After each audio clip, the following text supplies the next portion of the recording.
The snow came sideways that night, the kind that turned the drive to the great house into a river of white nothing, and Eleanor Ashworth pressed herself into the doorway of the old library wing because there was nowhere else left to go.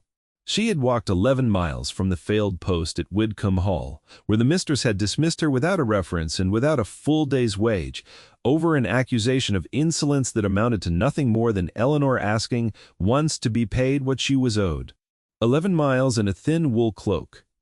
Her boots soaked through, her hands so cold she could no longer feel where her fingers ended and the fabric of her gloves began. She had not meant to trespass on the grounds of Ashcombe Park. She had meant only to pass along the lane that skirted its edge, the shortest route to the village, where she hoped, without much conviction, that the coaching inn might take pity on a governess with no coin and let her sleep by the kitchen fire. But the storm had come up so fast and so total that the lane disappeared, and the lights of the great house, however forbidden, however far above her station, had seemed like the only true thing in the world. She had gone in through a servant's door, left carelessly unbarred, some underfootman's laziness that she silently blessed, and she had wandered frozen and half-blind with cold, until she found herself in a room lined floor to ceiling with books, a fire banked low but still glowing in the grate, and a great leather chair that looked, to her exhausted eyes, like the safest place in the entire world. She told herself she would only rest a moment, only until the worst of the shaking stopped, only until she could feel her feet again. She did not mean to fall asleep in the Duke of Ashcombe's private library, curled in his chair with one of his books open and forgotten in her lap. But she did, and when dawn came, pale and merciless through the tall windows, it was not a footman who found her. It was the Duke himself. Gabriel Fairfax, 8th Duke of Ashcombe, was a man who rose before his household because sleep had abandoned him some years ago and shown no sign of returning.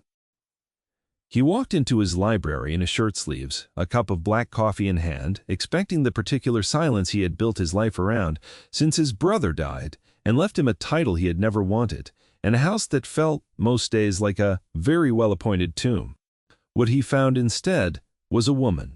She was asleep in his chair, her dark hair escaping its pins and loose tangles, her cheek pressed against the worn leather arm, her lips slightly parted, her breathing slow and even in a way that told him she had been truly, deeply exhausted before she ever closed her eyes. Her cloak was thin, too thin for the weather that had battered the county overnight. Her boots, drying now in a small puddle on his good carpet, had holes worn through the soles, and in her lap, held loosely, even in sleep, was his book. Not just any book. A volume of botanical studies that had belonged to his mother, its spine cracked from years of use, its pages filled with pressed flowers.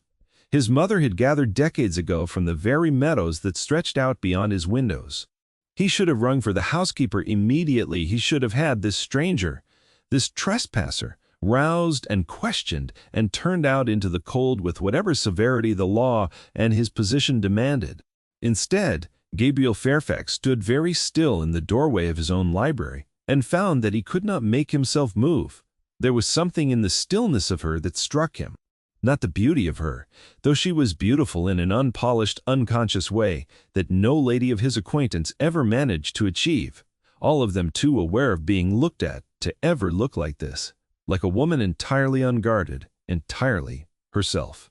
It was something else, something in the careful way her fingers curled around the book's spine even in sleep, as though the object mattered to her, as though books were not simply objects to her, but something closer to safety. He knew that particular way of holding a book. He had held his mother's botanical volume the same way, once, as a boy. He set his coffee down without a sound.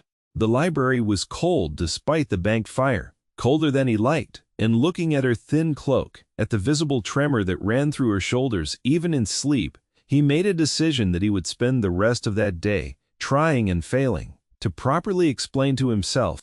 He took off his own coat. It was heavy wool, lined with silk, warm from his body, and the fire he'd stood beside minutes before in his dressing room.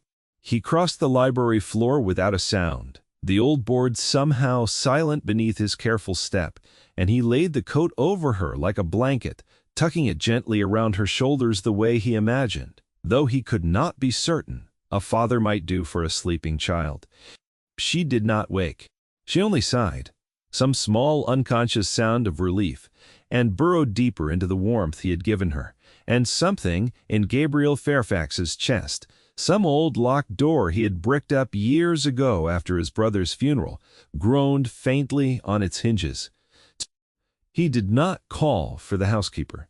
He sat down instead in the chair opposite and watched the snow continue to fall outside the tall windows, and waited for the woman in his library to wake on her own, in her own time, warmed by his coat and by the fire. He quietly built back up to a roaring blaze so that she would never feel that particular cold again if he had anything to say about it. He did not know, in that moment, that he was already lost. But by the time the household began to stir, by the time the first maids came yawning down the corridors to lay the morning fires, word had already begun to move through Ashcombe Park like water finding the cracks in old stone. The Duke had been found sitting in his library at dawn, watching over a strange woman, wrapped in his own coat, and nothing, absolutely nothing, in that vast and ancient house would ever be quite the same again. Eleanor woke slowly, the way one wakes from the kind of sleep that feels like drowning and resurfacing all at once, and for a long, disoriented moment she could not understand where she was. The fire was too warm. The chair beneath her was too fine, the leather too soft, entirely unlike the thin straw pallet she had slept on for the last 2 years in whatever servants' quarters her various positions had allotted her. And there was a weight across her shoulders, heavy and warm and smelling of cedar and pipe tobacco and something else beneath it, something clean and expensive that she had no name for because she had never in her life been close enough to a wealthy man to know what wealth itself smelled like. She opened her eyes and found herself looking directly into the face of a duke. She knew him instantly, though they had never been introduced, though she had certainly never expected to meet the master of Ashcombe Park while curled asleep in his private library, with his own coat draped over her shoulders like some fairy-tale figure who had wandered into the wrong story. She had seen his portrait once, hanging in the hall of a neighboring estate where she had briefly taught 2 younger daughters their letters, a stern oil painting of a stern young man with dark hair and darker eyes, the kind of face that seemed built for disapproval. The face in front of her now was not disapproving. It was simply watching her, with an expression she could not quite read. Something caught between curiosity and a wariness that seemed, strangely, directed as much inward as outward. "Oh," Eleanor said, and then, mortified, she scrambled upright so quickly that the coat slid from her shoulders and pooled in her lap, and the book, his mother's book, slipped from where it had rested and nearly fell to the floor before she caught it against her chest with both hands. An instinct so immediate she did not even think about it. "Oh, I am so sorry, Your Grace. I did not mean. I should never have. The storm was so terrible, and the door was unlocked, and I only meant to rest a moment. I did not mean to fall asleep. I did not mean to touch your things. I will leave at once. I promise you, I will leave at once. And never." "You are cold," he said. It was not what she expected him to say. She stopped mid-sentence, her mouth still slightly open around the next apology that had been forming there. "I beg your pardon. You are cold," he said again in the same flat, quiet tone, as though he were simply reporting a fact of the weather. "Your hands are shaking. You should stay by the fire a while longer before you attempt to go anywhere. Your Grace, I am a trespasser in your home. I do not think you are obligated to offer me your fire. I am not offering it out of obligation." He said this simply, without any particular weight, and yet something in the plainness of it made her chest ache in a way she did not understand and did not have the leisure to examine. "I am offering it because it is cold and you are a person, and I have a fire. These facts do not require a great deal of further reasoning." Eleanor looked down at the book, still clutched to her chest, and, remembering herself, held it out toward him with both hands, an offering, an apology, a confession, all at once. "This is yours. I did not mean to fall asleep with it. I found it on the table, and I only meant to look at the illustrations, the pressed flowers. They're extraordinary.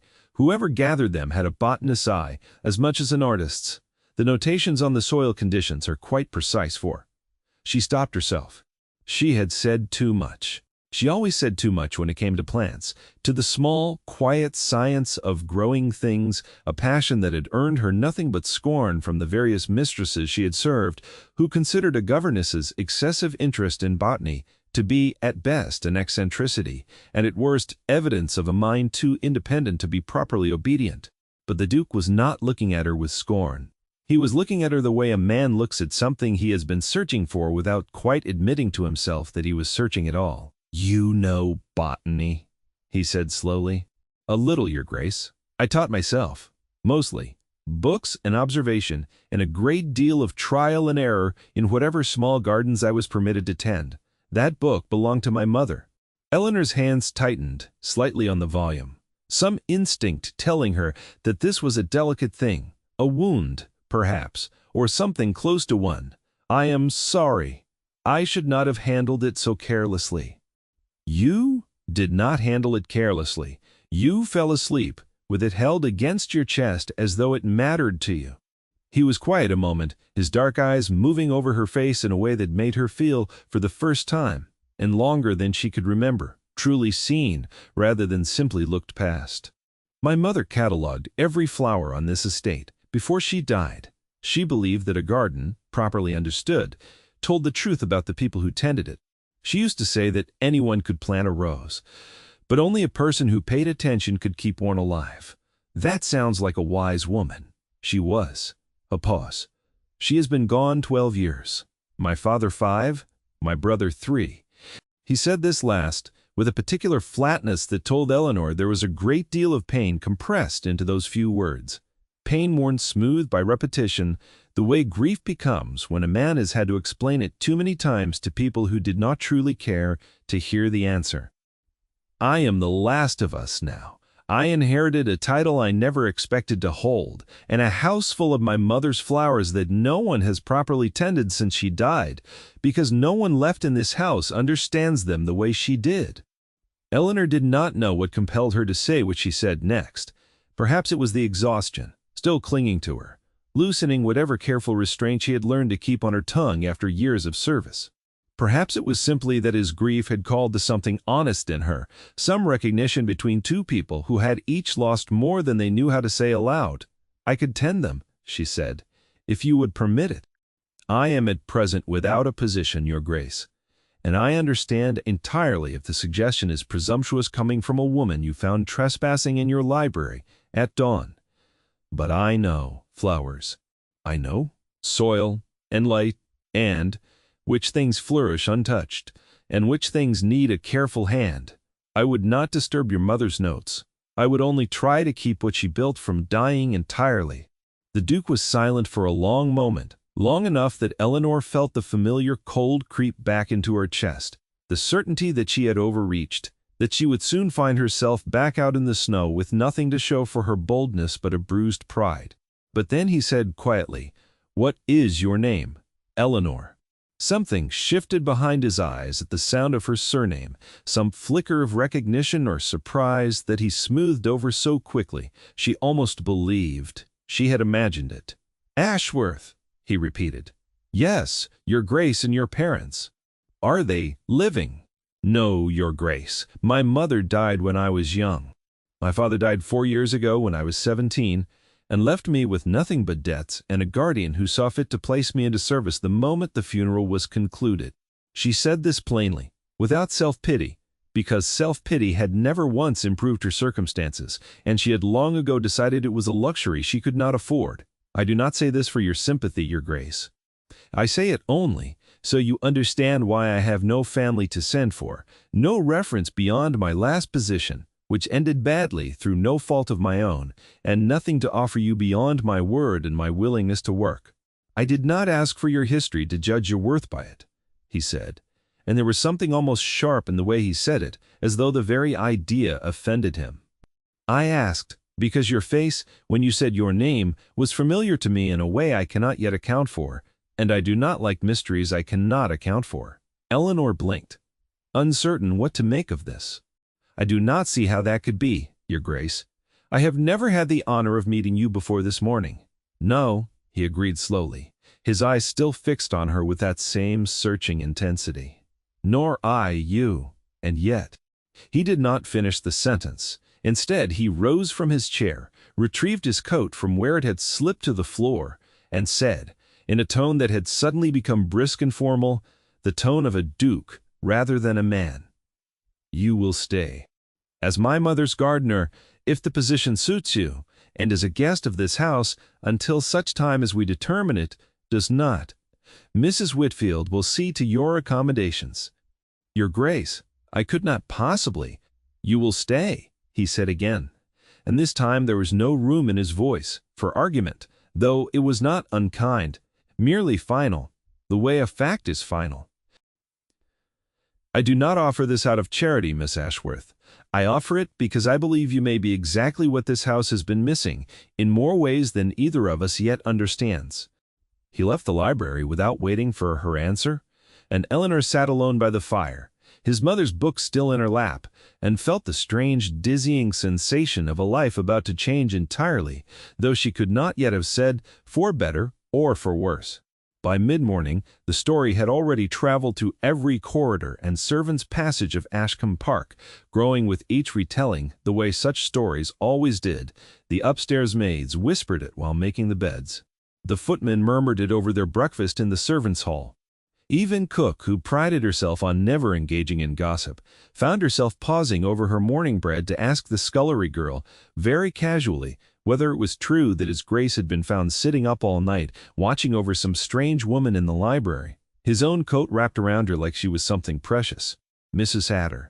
Whitfield, the housekeeper, a woman of perhaps 50 years with sharp eyes and a sharper sense of propriety, had heard the story from 3 separate sources before she ever laid eyes on Eleanor Ashworth herself, and she arrived at the library with her mouth already set in a thin line of suspicion. But when she saw Eleanor, thin and pale and clearly exhausted, still wearing the same worn traveling dress she had arrived in, her boots drying by the fire, with holes clearly visible in the soles, something in Mrs. Whitfield's expression softened, despite herself. "His Grace tells me you are to be the new gardener," Mrs. Whitfield said, her tone carefully neutral. "If it please you, ma'am. I understand this must seem irregular." "It is entirely irregular." Mrs. Whitfield studied her a long moment, the way a woman who had run a great house for 30 years studied anyone new who crossed her threshold, weighing character against circumstance with a practiced eye. "His Grace does not make impulsive decisions. Miss Ashworth, in the 11 years I have served this household, I have never once known him to act without deliberation." Which means, either you have deceived him very cleverly in a very short span of time, or there is something about you that he has recognized which the rest of us have not yet been permitted to see. "I have deceived no one, ma'am. I promise you that." "I did not think you had." Mrs. Whitfield's expression shifted, softened further, into something almost maternal. "You have the look of a woman who has been hungry more often than she has admitted to anyone. And you have the look, if I'm not mistaken, of a woman who has been made to feel small by people who ought to have known better. I have seen that particular look before in this house, on a woman I love dearly." She did not elaborate, though Eleanor sensed from the sudden grief that crossed the older woman's face that she meant the Duke's mother. "We will find you a proper room and a proper dress, and something to eat that is not merely bread and water, unless I am very much mistaken about the quality of meals you have been given in your previous positions." Eleanor felt something in her chest loosen, some tightened, guarded thing that had been coiled there since her father's death, since she had first learned that kindness from strangers was rare enough to be regarded with suspicion rather than gratitude. "Thank you," she said, and found her voice had gone unsteady. "I do not know how to properly thank you." "Do not thank me yet, child." Mrs. Whitfield's eyes had gone distant, thoughtful, fixed on some middle point beyond Eleanor's shoulder. "Thank me once we understand why His Grace looked at you this morning the way he did. In this house, mysteries have a way of announcing themselves before they are fully understood. And I have a feeling, Miss Ashworth, that you are the beginning of one." The weeks that followed were, to Eleanor's own quiet astonishment, the happiest of her adult life. She rose each morning before the household properly stirred and walked out into the gardens that spread behind Ashcombe Park in slowly thawing rows. neglected but not ruined, the bones of what had clearly once been a masterwork of careful cultivation still visible beneath the overgrowth of years. She found the old ledgers the Duke's mother had kept, pages upon pages of careful notation in a fine slanting hand, recording bloom times and soil conditions and the particular temperaments of roses that had been coaxed over decades into extraordinary and specific beauty. She began slowly to bring them back. The Duke found reasons to walk in the gardens more often than a man with no particular interest in flowers might have been expected to. He would appear at odd hours, his hands clasped behind his back, watching her work with an expression of quiet absorption that she found increasingly difficult to look away from. "You have brought the east border back from the dead," he said one afternoon, some 3 weeks into her tenure, standing beside her as she knelt in the dark soil, pruning back the winter damage from a stand of roses that had, until her arrival, looked entirely beyond saving. "It was not so far gone as it appeared, Your Grace. Most things that look dead in winter are only sleeping. It takes patience to tell the difference between a plant that has given up and one that is only waiting for someone to notice it is still alive." He was quiet a moment, watching her hands move with the same careful precision he had noticed that first morning when she had cradled his mother's book against her chest. "My mother used to say something very similar," he said, "about people as much as plants. She sounds as though she was a woman of great wisdom. Your Grace, she was, and great sorrow in her later years, though she rarely let it show." He crouched down beside her, an act of such casual disregard for his own dignity that Eleanor nearly dropped her shears in surprise. Dukes, not generally being in the habit of crouching in the dirt beside their gardeners. "May I ask you something, Miss Ashworth?" "Of course, Your Grace." "Your father, what was his name, and what was his occupation before his deaths and his death left you as you are now?" Eleanor sat back on her heels, surprised by the question, though she had, in the weeks since her arrival, grown accustomed to a certain watchfulness in him. Whenever the subject of her family arose, as though he were assembling some private puzzle to which she held pieces she did not know she possessed. His name was Thomas Ashworth. He was a man of modest means, a solicitor's clerk for most of his working life, though he had, I believe, some connection to a more prominent family in his youth, that he rarely spoke of. He fell out with them long before I was born, over some matter he never fully explained to me, and he lived the rest of his life estranged from whatever inheritance or standing that connection might have afforded him. He died believing himself entirely without family, Your Grace, save for me." The Duke had gone very still. "What was the name of the family he was estranged from?" Eleanor frowned slightly, trying to recall a detail she had heard only rarely in her father's rare, unguarded moments, usually late at night, when he had taken a bit more wine than usual and allowed old grievances to surface. "Fairfax, Your Grace. I believe it was Fairfax, though I always assumed it a coincidence with your own name, given how common such." She stopped, because the Duke of Ashcombe had gone entirely white, the color draining from his face so completely that for a moment Eleanor feared he might actually be ill.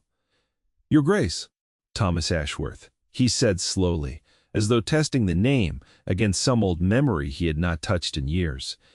"My uncle had a friend by that name. A man he loved as a brother, before some falling out drove them apart when I was a small child. My father rarely spoke of it, save once, very near the end of his life, when he told me, in a fit of guilt I did not then understand, that he had wronged a man terribly, and that the wrong had never been undone, and that he feared it would haunt this family until someone set it right." Eleanor's heart had begun to pound in a slow, heavy rhythm that she felt in her throat, in her wrists, in the base of her skull. "Your Grace, what are you saying?" "I am saying," the Duke said very carefully, very quietly, "that I believe your father may have been my father's cousin, which would make you, Miss Ashworth, not simply a governess without family or fortune, but a Fairfax by blood, a relation of this house, and unless I am very much mistaken about certain matters of inheritance that my father left deliberately vague in his final years, a woman with a legitimate and long-buried claim to a portion of this very estate." The garden seemed to tilt slightly around her. "That cannot be true. I do not know yet whether it is true, but I intend to find out." He rose to his feet, offering her his hand to help her up from the dirt, an act so small and yet so significant.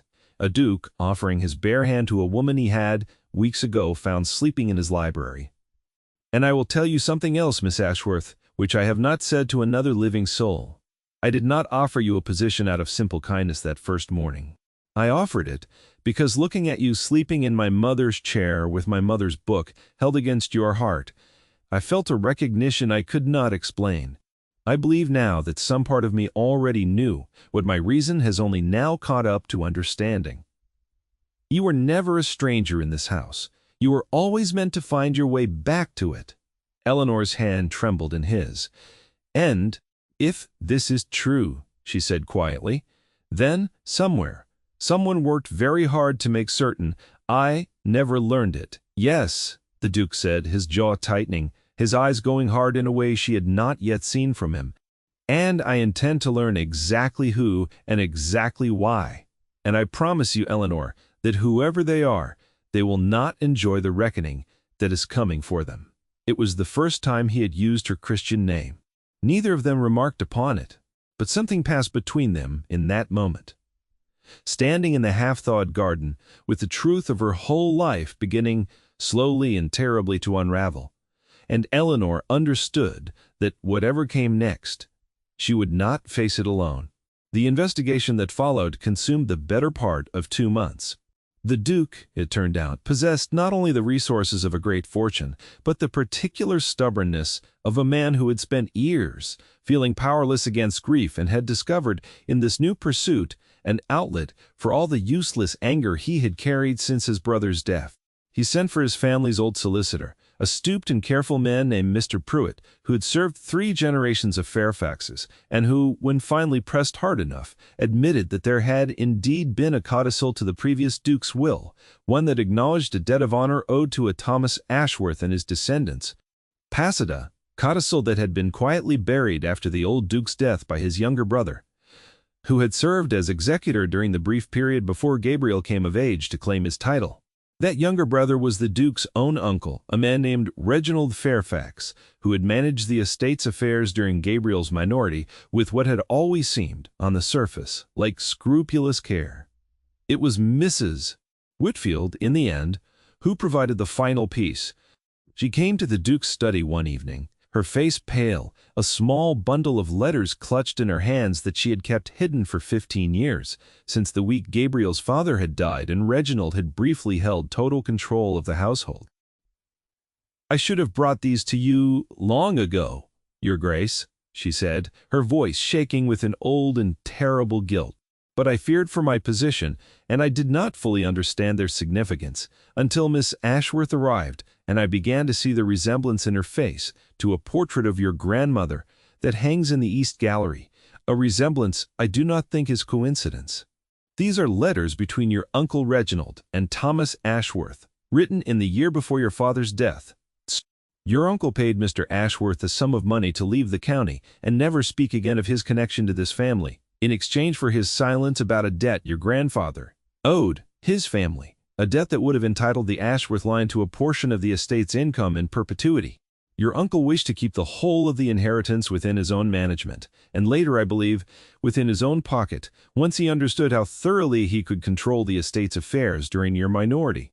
Gabriel read through the letters with a rage, so quiet and so total that Eleanor, watching him from across the study, felt almost frightened by the stillness of it. "My uncle," he said finally, his voice flat, "has been quietly siphoning funds from this estate for 15 years, using the confusion of my father's death and my own youth to conceal it. And he did this while also erasing the rightful claim of the one family this house owed an honest debt to." "Your Grace," Eleanor began. "He will answer for it," Gabriel said, and there was nothing in his voice now of the careful, grieving man she had first met in the library. There was only cold, exact fury, publicly, before every family in this county who has ever whispered about my supposed coldness, my supposed inability to manage my own affairs, while my own uncle robbed his house blind and blamed the confusion on my grief. He will answer for it, and Eleanor, you will stand beside me when he does, and the whole of society will finally understand exactly who you are and exactly what has been stolen from you. The confrontation, when it came, took place at the Autumn Assembly, the largest social gathering the county held each year, attended by every family of note within 30 miles, including Reginald Fairfax himself, who had continued, all these years, to move through society, entirely unaware that his careful deception had finally come undone. Gabriel rose during the dinner before the assembled company and read the letters aloud, every word. Eleanor watched Reginald Fairfax's face drain of color as his own handwriting, his own careful arrangements for silencing a wronged family, were read back to him in his nephew's clear, unforgiving voice, before an audience of every person whose good opinion he had spent his life cultivating. "You will notice," Gabriel said, when he had finished, "that my uncle's signature appears on every letter. There is no ambiguity here, no possibility of misunderstanding. For 15 years, this man has stolen from this estate and from a family that was owed not charity, but justice, and he did so while I grieved my father and my brother and trusted him, as any nephew should be able to trust an uncle, to manage what I could not yet manage myself. Gabriel," Reginald began, his voice cracking, "you must understand, whatever I did was to protect this family's—" "Do not," Gabriel said, and the single word cut through the assembly hall like a blade. "Speak to me of protecting this family. You are looking at the woman you tried to erase from it." He turned and reached for Eleanor's hand, drawing her forward before the entire assembled company of the county's finest families, all of them staring, all of them silent. "This is Miss Eleanor Ashworth, granddaughter, through her father, of a debt of honor my own grandfather owed her family, a debt my uncle concealed and profited from for 15 years. She is entitled by law and by blood to a portion of this estate's income that has been wrongfully denied her since before she could walk. And she is, further, the woman I intend to marry, not because of any claim she now holds to this family's fortune, but because she is the finest, most honest, most quietly extraordinary person I have ever known, and I would want her beside me if she came to me with nothing at all." A murmur swept through the hall, shock and scandal, and beneath it, in some faces, a grudging and growing admiration. Eleanor felt tears rising, hot and sudden, and did not try to stop them.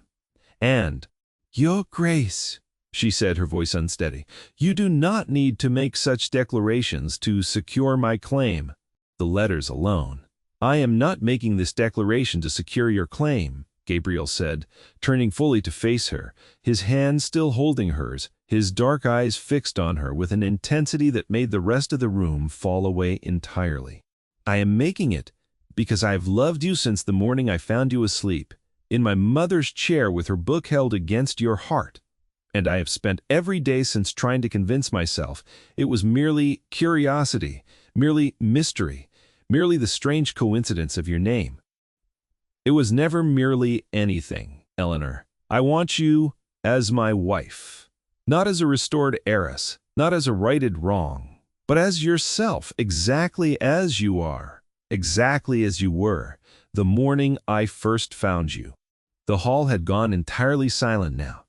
300 of the county's most prominent families watching a duke propose marriage to a penniless governess in the middle of the most scandalous revelation the assembly had witnessed in a generation.